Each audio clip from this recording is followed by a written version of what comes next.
Hello students, welcome to geometry defence academy. देखिए, Sainik school का result आ गया, मिलिट्री स्कूल का भी आ गया था। तो इस साल के सारे जो स्कूल एंट्रेंस टेस्ट है उनका रिजल्ट आ गया।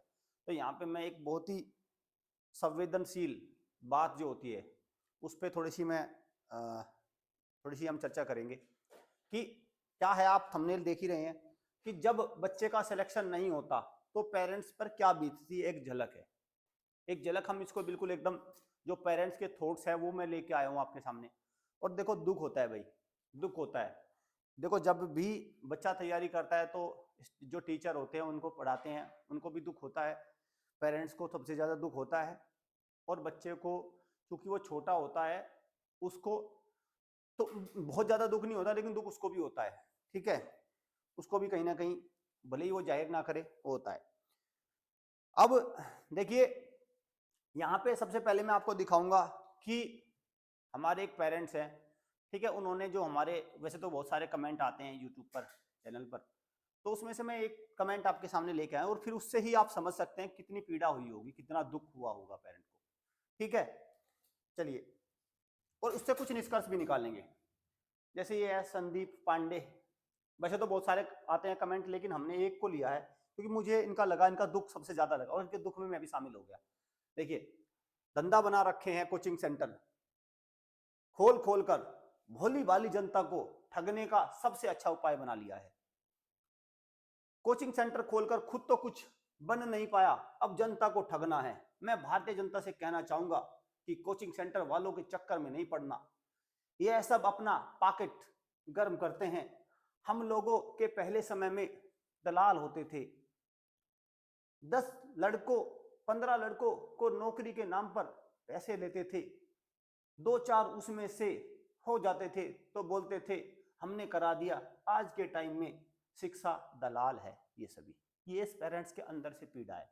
क्योंकि देखो हुआ क्या होगा, इस पेरेंट ने, जो हमारे ये संदीप जी हैं, जिन्होंने लिखा है जो भी नाम, आजकल तो ये नाम भी सही नहीं लिखते, इन्होंने इन्होंने क्या करे, अपने बच्चे की तैयारी कराई होगी। सबसे पहले इन्होंने बच्चे की तैयारी नहीं कराई, जैसे इन्होंने लिखा है कि हमारे समय में दलाल होते थे, मतलब इन्होंने खुद भी तैयारी करी होगी।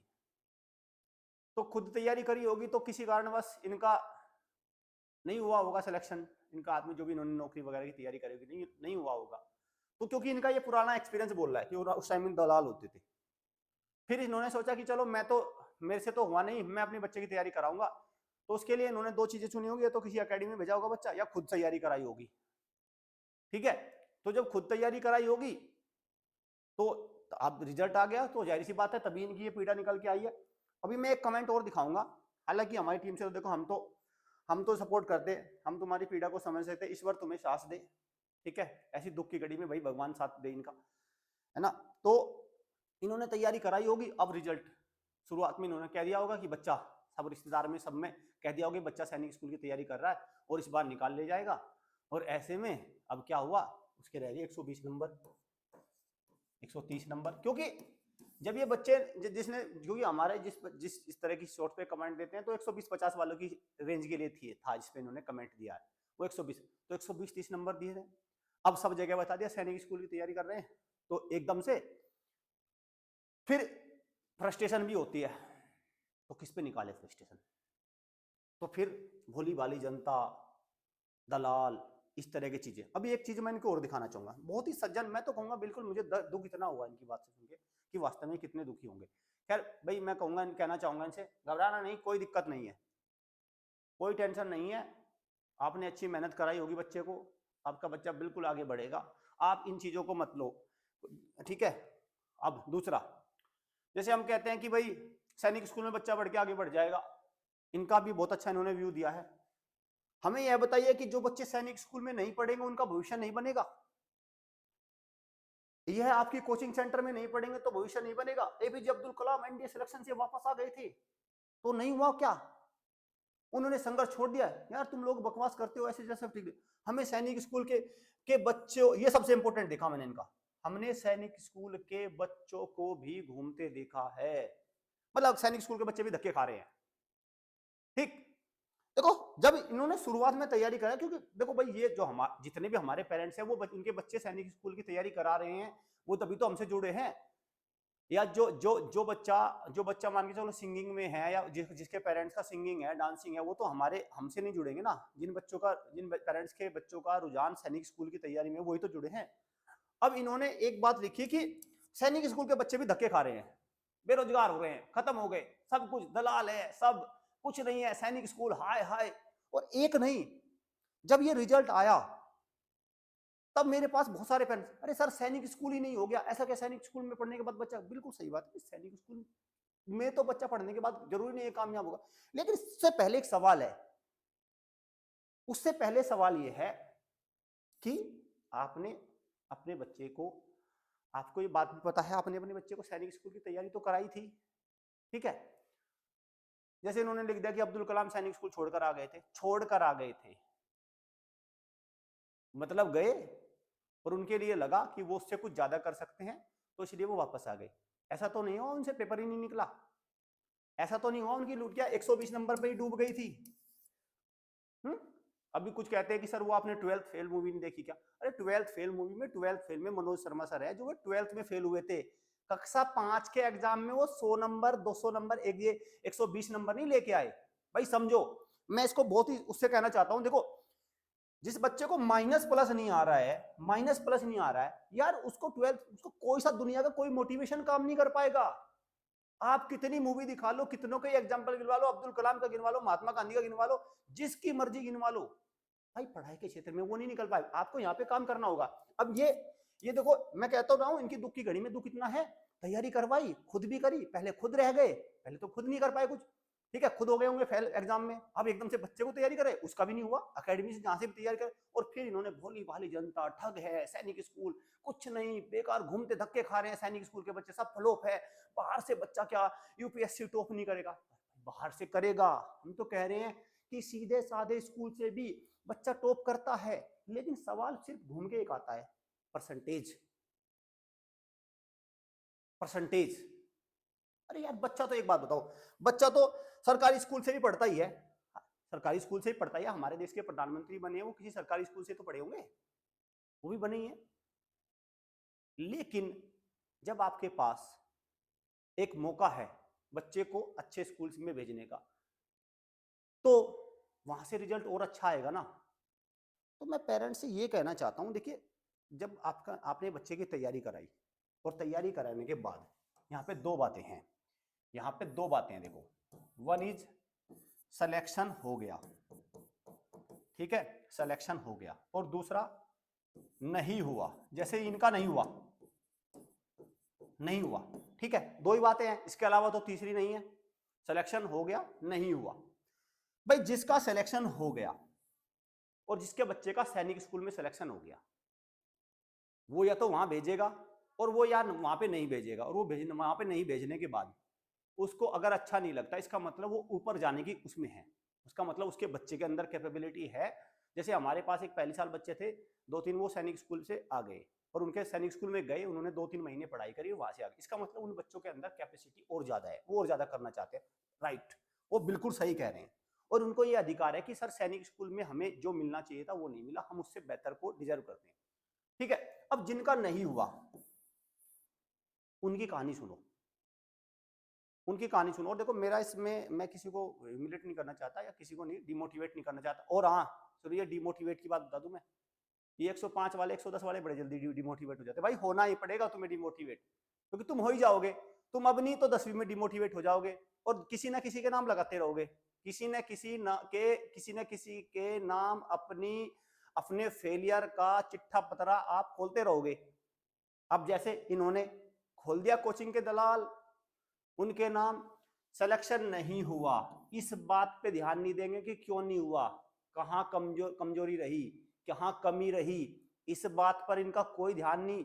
भोली भाली जनता, दलाल, ठग, फलाने ढिनके, ये इन पे ध्यान है बस। मैं तो ये जानना चाहता हूं भाई, सिलेक्शन नहीं हुआ, तैयारी में कोई कमी रही होगी, आपने अपना मजे मारे होंगे, ना कुछ आपने सीरियस से बच्चे को लिया, ना उसे अच्छी से तैयारी कराई, ना कहीं उसे अच्छी जगह भेजा, यही तो कमी हुई होगी, जब भी तो सिलेक्शन नहीं हुआ ना, जब भी तो आप लेट जागे होंगे।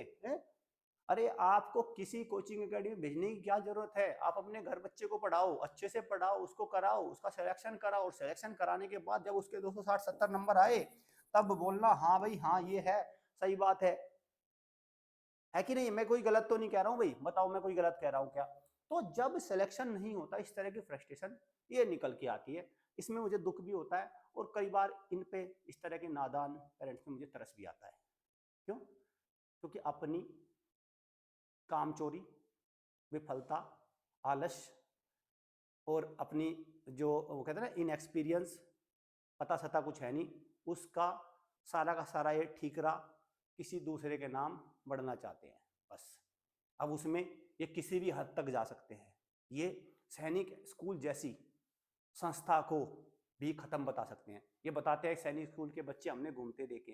अरे कितने देख लिए भाई आपने घूमते हुए सैनिक स्कूल के बच्चे? एक, और वो घूमता भी अपनी मर्जी से है, वो एक भी अपनी मर्जी से घूमता है, दो तीन हजारों लाखों बच्चे, कोई लेफ्टिनेंट बनता है, एनडी अफसर बनते हैं, एटलीस्ट अपनी तो जॉब लेता ही है, एमटीएस तो लेता ही है, भाई एमटीएस तो लेता ही है।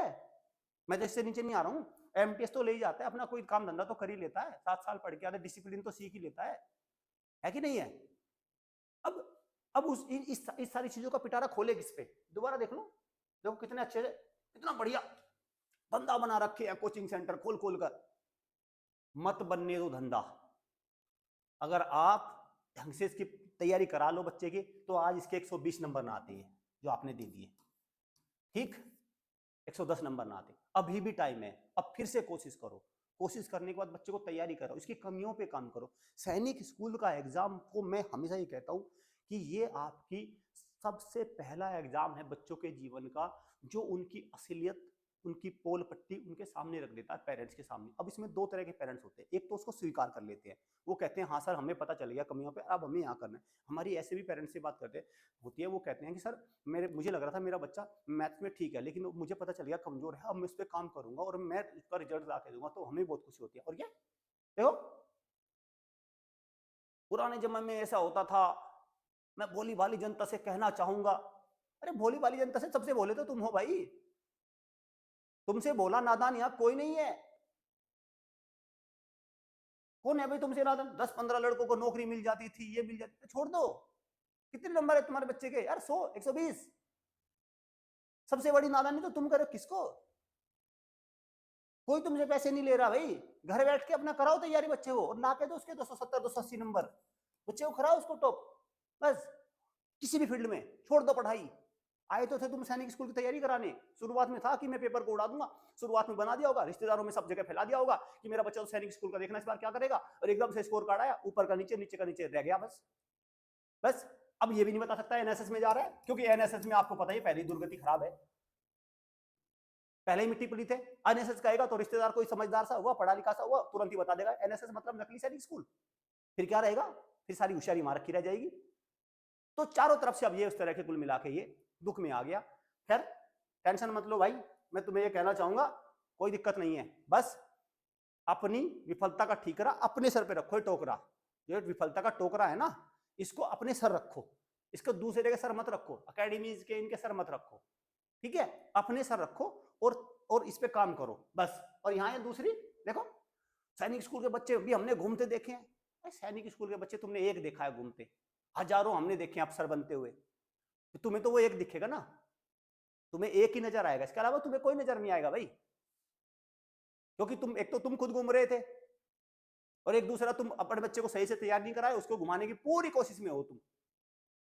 तुम्हें तुम्हें बिल्कुल, तुम उसके साथ उसके 8 घंटे खर्च करो, उस पर टाइम बर्बाद करो भाई, टाइम लगाओ उस पर, उसकी टाइम स्पेंड करो उस बच्चे के साथ, रदर देन कि वो सैनिक स्कूल से नहीं पढ़ेगा, वहां से। मैं तो कह रहा हूँ पब्लिक स्कूल से पढ़ेगा, बताओ। मैं तो कहता हूँ जवाहर नवोदय विद्यालय से पढ़े हुए बच्चे लाखों कामयाब होते हैं, बताओ, मैं कह रहा हूँ इस बात को। विद्या ज्ञान से पढ़े हुए कामयाब होते हैं, जो प्राइमरी स्कूल होते हैं वहां से भी बच्चे अफसर बनते हैं। मैं कब मना कर रहा हूँ? कौन मना कर रहा है इस बात को?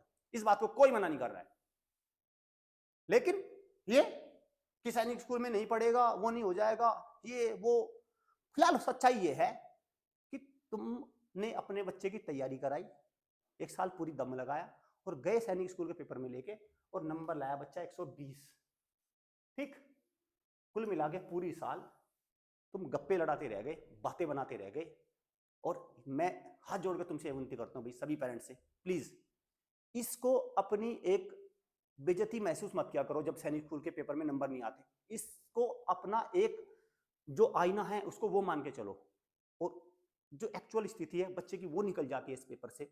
और फिर क्या करना आपको, उसके वीक पॉइंट्स पर काम करो। बच्चे का एप्टीट्यूड कम है तो उस पर काम करो, बच्चे की जी के थोड़ी सी कम है, सोशल अवेयरनेस कम है, उस पर काम करो यार, इंग्लिश पे काम करो, रीजनिंग पे काम करो। अगर बच्चे को पढ़ाई के क्षेत्र में आपको भेजना है उस पर काम करो और बच्चे को ठीक करो बस। उसमें सबसे अच्छा लाभ, मैं बार बार कह रहा हूँ, सैनिक स्कूल के एग्जाम दिलाने का सबसे अच्छा लाभ ये है कि जो आप अपने बच्चे का टॉपर का ढिंडोरा जो पीटते फिरते हो ना, टॉपर का ढिंडोरा, हमारा बच्चा तो टॉपर है, टॉपर, खुद ही उसको नंबर दे जा रहे हो। सबसे जरूरी तो वो निकल के आता है कि वो एक्चुअल में टॉपर है ही या तुमने ही उसको टॉपर बना रखा है बस। अगर किसी बच्चे के भाई 260, 250, 220, मैं कहता हूं किसी बच्चे के 220 नंबर है तो बहुत अच्छा बच्चा है भाई, बहुत अच्छा बच्चा है। 200 नंबर वाला भी अच्छा है, इसका मतलब उसे कुछ आता है, वो कर रहा है बच्चा, वो बिल्कुल जानता है सारी चीजें, बस उसको थोड़ा सा शेप देने की आवश्यकता है, उस पर थोड़ा सा काम करने की आवश्यकता है। जैसे कुम्हार अपना घड़ा बनाता है ना, घड़े को बिल्कुल एकदम पहले तो मिट्टी पोत देता है और फिर उसको एक गोल आकार देता है, बस इस 200, 220, 180 वाले पे वो काम करने की जरूरत है। लेकिन अगर किसी बच्चे के नंबर 100 ही है भाई, अभी ये घड़ा तो बहुत दूर की बात है, ये मिट्टी है, बस मिट्टी, बस मिट्टी, अभी तो मिट्टी आएगी इसको, अभी तो इसको तुम इसमें पानी मिला के इसको थोड़ा वो करोगे, चिकना करोगे, अभी तो बहुत काम करना आवश्यकता है इस पे। और इसके पिटारे जो तुम दूसरे पे खोलने पे लगो, ऐसा मत करो, ठीक है। बाकी हमारी इस तरह के सभी पेरेंट्स के साथ बहुत संवेदना है, हम उनके साथ रहते हैं, कोई दिक्कत नहीं है, सब ठीक है। आपको बस मेहनत करनी होगी, आलस्य त्यागना होगा और बच्चे को सही से उसके जो बेसिक कमजोर हो चुके होंगे उन पर काम करना होगा, ना कि कोचिंग इंस्टीट्यूट्स पर या दूसरे किसी टीचर्स पर, उन पे आप अपना ठीकरा मत फोड़ो। इस विफलता के, इस कमजोरी के ठीकरा उर्फ टोकरे को अपने सर पर आपको रख लेना चाहिए। Thank you students, thank you parents.